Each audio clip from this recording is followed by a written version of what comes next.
নমস্কার বন্ধুরা, কেমন আছেন সবাই? আমি রিঙ্কু শখের রান্নাঘরে আপনাকে সবার নিমন্ত্রণ। আজকেও কিন্তু আমি আবার আমার দামোদরে কাঁকড়া নিয়ে চলে আসি। দেখেন কত সুন্দর কাঁকড়াগুলা।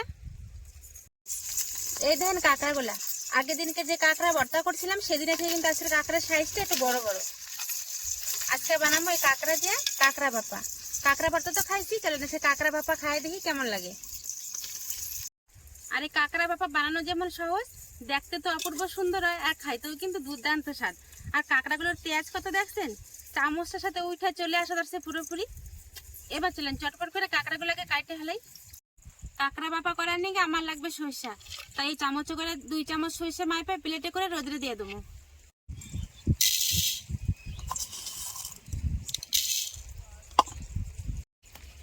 এই জায়গাটায় ভালো রোদ আছে, প্লেটটা এনে রোদে রেখে দেবো।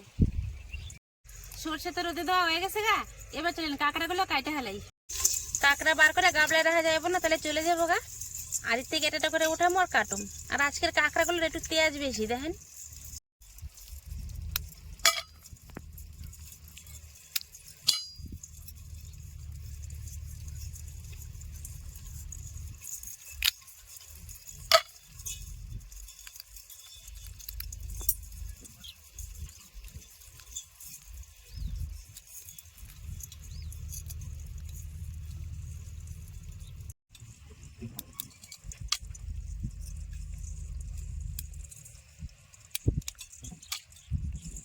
এই দেখেন কত সহজে একটা কাঁকড়া পুরো পরিষ্কার করা হয়ে গেল।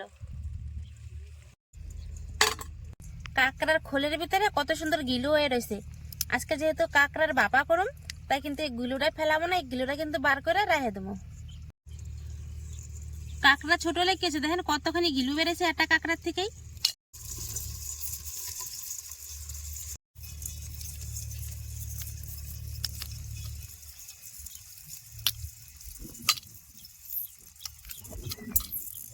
সমস্ত কাঁকড়াগুলো আমি একইভাবে এখন কাইটে পরিষ্কার করে নেব।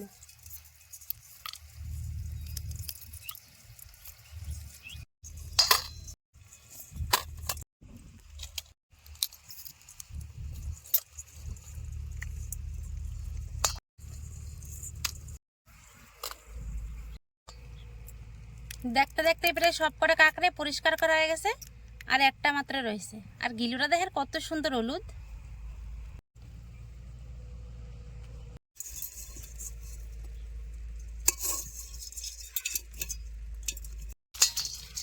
হাতের থেকে ছুঁইটাই দিছে দৌড়, ভাবছি কি ওরা ধরতে পারুম না। আরে বাবারে, একটুকুনি লাগছে দাঁতে দেখেন, তাই রক্ত বেরিয়ে গেল গা।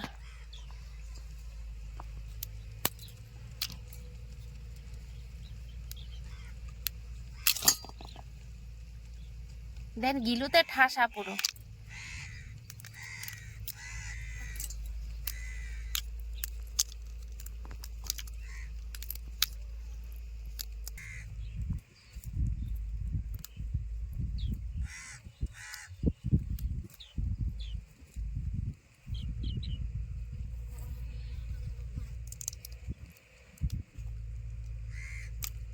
বেশ হয়ে গেছে সব কটা।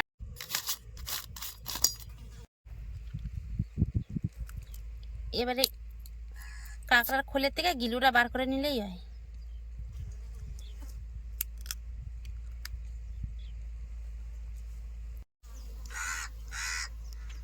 পরিষ্কার করে নেব।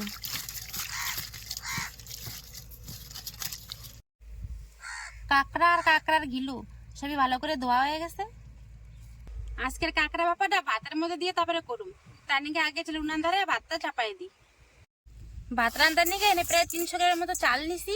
এই চালগুলো এখন জল দিয়ে ভালো করে ধুয়ে পরিষ্কার করে নেব।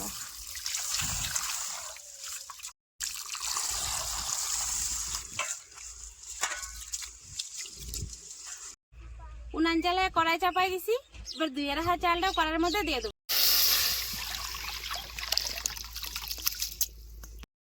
যেহেতু আজকে ভাতের মধ্যে কাঁকড়া ভাপা করুম, তার নাকি ভাতটা কড়াইতেই চাপাইছি। আর চালের উপরে জলের মাপটা আপনাকে দেখাই দিই। এই ধরেন এইটুকু জল দিছি চালের উপরে, এতে ভাতটাও পুরোপুরি সিদ্ধ হয়ে যাবো, আর ভাতের ফেয়ানো কিন্তু থাকবো না। ভাত ফুটতে লাগুক, ততক্ষণে চলেন কাঁকড়া ভাপার নাকি কিছু মশলা বাইটে নেব। কিছুটা আদা নিছি, সামান্য একটুখানি রসুন, রোদ্রে দিয়ে রাখা সর্ষে, 1 চামচ জিরা, সামান্য একটু নুন, অল্প একটু হলুদ, আর তোমার স্বাদ অনুযায়ী বেশ কতগুলো কাঁচা লঙ্কা। মানে মশলাগুলোর একসাথে নিপাস করে বাটে নেবো।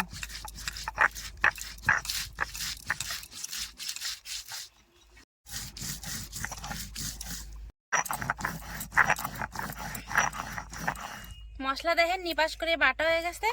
মানে বাটা মশলাটা আমি সরাসরি কাঁকড়ার মধ্যে উঠাই নেবো।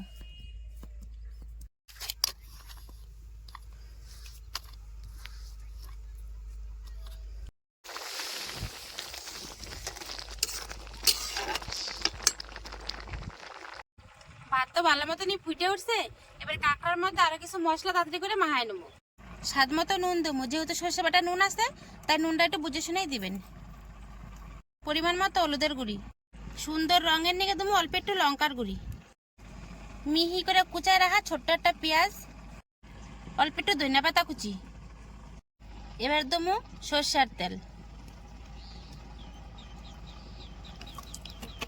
সবকিছু একসাথে ভালো করে মাখায় নেবো।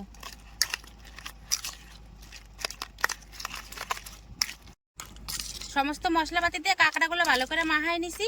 এবার অল্প একটুখানি জল দিয়ে দেবো।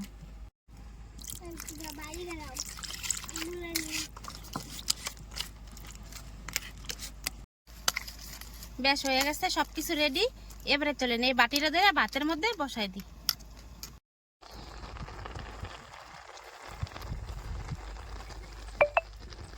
বেশ সুন্দর করে দেখেন বসাই দিছি। আর একটা থাল দিয়ে ঢেকে দেবো। যেটুকু জল আছে ভাতে ওতে কিন্তু ভাতটা ভালো মতো সিদ্ধ হয়ে যাবো আর কাঁকড়াটাও বাফানো হয়ে যাবো। মাঝারি আছে 5 মিনিট আরো জাল দিছি। এবারে দেখুন কাঁকড়া আর ভাত সিদ্ধ হয়েছে কিনা।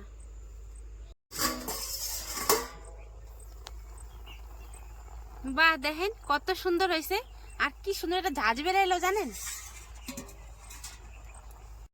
দাঁড়ান দেখি ভাতে জল আছে নাকি।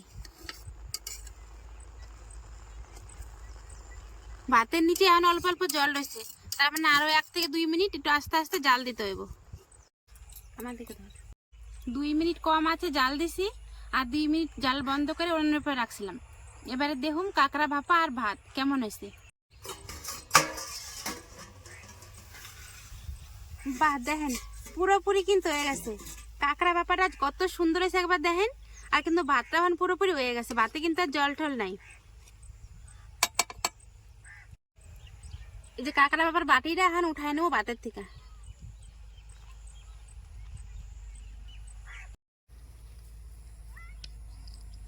দেখেন কতটা লোভনীয় হয়েছে দেখতে। আর তেমন কিন্তু সর্ষের ঝাঁঝও বেরান ধরছে। দারুণ হয়েছে কিন্তু, তাই না কন? দেখলেন তো কত অল্প সময়ে সামান্য কিছু উপকরণ দিয়ে কত সুন্দর কাঁকড়া পাওয়া গেল গা। দেখতে যেমন সুন্দর হয়েছে তেমন কিন্তু সর্ষের ঝাঁঝও উঠা ধরছে। এবার গরম গরম ভাতের সাথে গরম গরম কাঁকড়া ভাপা খাই দেখুন কেমন স্বাদ হয়েছে। বসে পড়ছি কলা পাতা নিয়ে। এখন কলা পাতার উপরে দিয়ে দেবো গরম গরম ধোঁয়া ওঠা।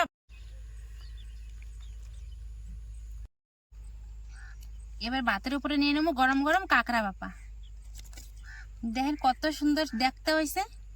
আর তেমন কিন্তু সর্ষের ঝোলটা একবার দেখেন, কাঁকড়ার ঝোলটা ওই যে গিলুগুলো দিছিলাম না, গিলুগুলো নিয়ে বেশ সুন্দর একটা মাখো মাখো কিন্তু ভাব হয়েছে। এবার তারা মা হাইয়া খাইয়ে দেখি কেমন হয়েছে।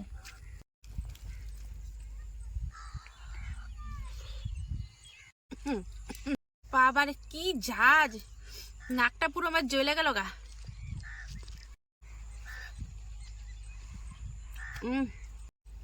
একটা কাঁকড়া খাই দিই কেমন সিদ্ধ হয়েছে।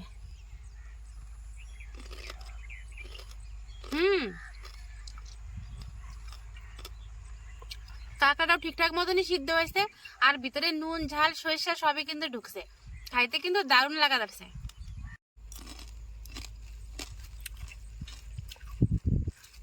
গরম গরম ভাত আর তার সাথে থাকার দিকে কাঁকড়া ভাপা। দেখেন অন্য কিছু আর নেওয়ার প্রয়োজনই হইব না, এর দিয়ে কিন্তু এক থালা ভাত নিমেষে খাওয়া হয়ে যাব।